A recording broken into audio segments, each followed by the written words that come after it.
नमस्कार दोस्तों, आज हम जानेंगे हठ प्रदीपिका के बारे में, जो हठ योग का बहुत ही महत्वपूर्ण ग्रंथ है। मूलतः ये ग्रंथ स्वामी स्वात्माराम द्वारा रचित है, लेकिन वर्तमान में इसकी बहुत ही सुंदर व्याख्या प्रसिद्ध योग गुरु डॉक्टर सोमवीर आर्य जी ने की है। आप जैसा देख पा रहे हैं, इसका कवर पेज पर भी काफ़ी चीज़ों को क्लियर किया गया है। यानी इसके अंदर आसन, प्राणायाम, मुद्रा, बंद, नाद अनुसंधान और यौगिक चिकित्सा का वर्णन मिलता है। साथ ही इसका बैक पेज आप देख पा रहे होंगे कवर पेज का, जिसमें लेखक का सामान्य परिचय दिया गया है। काफ़ी अनुभवी लेखक है। अब हम जानते हैं इस पुस्तक के अंदर क्या है। तो देखिए, ये जो पुस्तक है, ये संशोधित संस्करण है और 2023 में ये संशोधित हुआ है संस्करण, और इसका मूल्य बहुत ही कम है, 175 यानी 175 रुपये है। इसमें आभार दिया गया है। जिन्होंने भी इस लेखन कार्य में लेखक की मदद की है, उनके प्रति आभार प्रकट किया गया है, कृतज्ञता प्रकट की गई है, शुभकामना संदेश दिया गया है। और शुभकामना संदेश प्रो बलराम शुक्ल के द्वारा दिया गया है, जो निदेशक है स्वामी विवेकानंद सांस्कृतिक केंद्र तेहरान यानी ईरान में। और उसके बाद हरपाल शास्त्री ने अपना शुभकामना संदेश दिया है।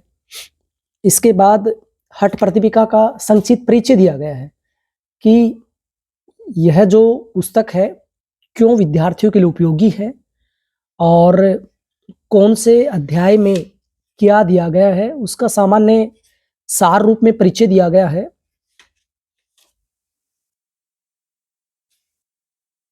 ये आप देख पा रहे हैं, साधक बाधक तत्व, यम नियम,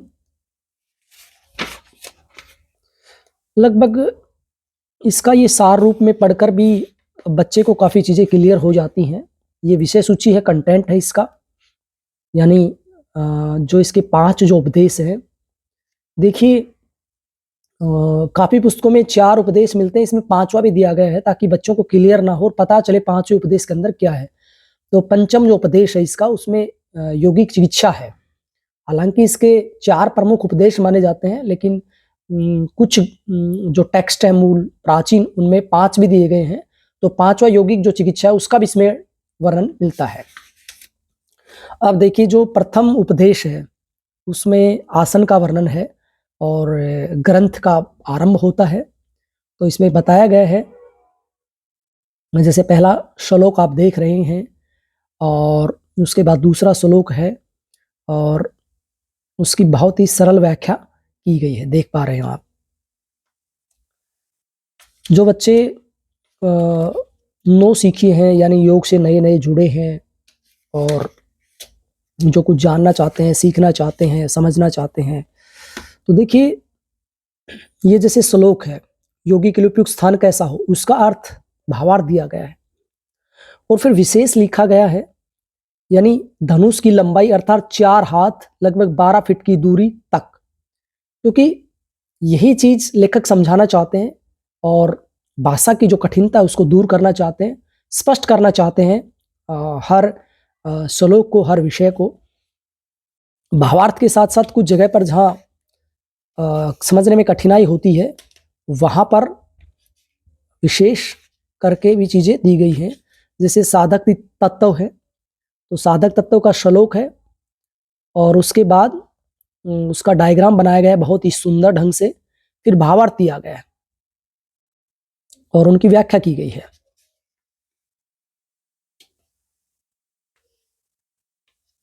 देखिए, डायग्राम के साथ ही पुस्तक है, बहुत ही बड़ी नहीं है, बहुत ही लेंदी नहीं है। जो श्लोक है उनकी डायरेक्ट व्याख्या है, यानी कहीं भी अतिरिक्त मिर्च मसाला इसमें नहीं मिलाया गया है। अब जैसे आसन का वर्णन है, तो ये सीधा श्लोक है, तो आसनों का फल व लाभ एक डायग्राम के द्वारा भी दिखाया गया है ताकि बच्चे को क्लियर हो जाए, और फिर साथ में उसकी व्याख्या भी की गई है।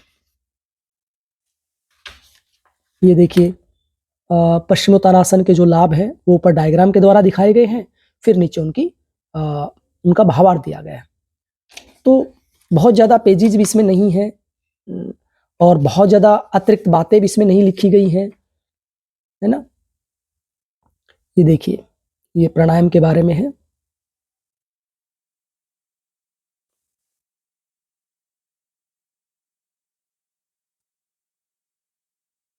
अब देखिए यहाँ पर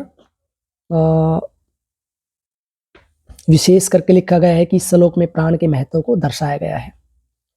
और यहाँ अगले श्लोक में लिखा गया, यहाँ पर समाधि को ही मनोन्मनी अवस्था कहा गया, ताकि जहाँ जहाँ लेखक को लगा कि यहाँ कठिनता है, बच्चा कंफ्यूज होगा, उसे डाउट होगा, तो उस डाउट को क्लियर करने के लिए लेखक ने कुछ श्लोकों में विशेष के साथ उनकी व्याख्या की है। हालांकि हठ प्रदीपिका की बहुत किताबें मिलती हैं, बहुत मार्केट में अलग अलग राइटर्स ने उनकी व्याख्या की है, लेकिन ये किताब बहुत ही सरल है।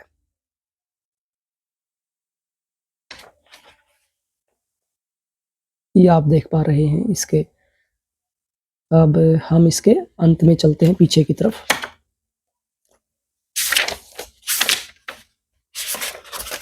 ये जो इसका 5वां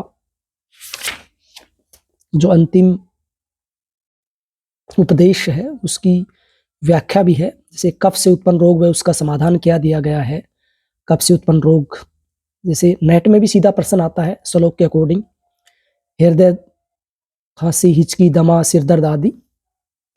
ये देखिए आप।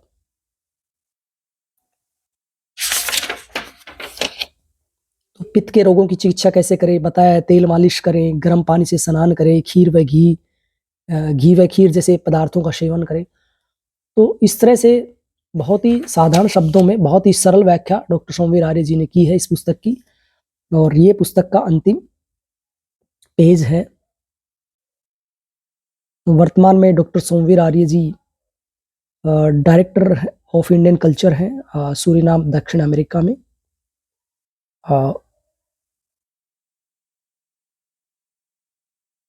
इस व्याख्या में इतना ही। आप सबका धन्यवाद।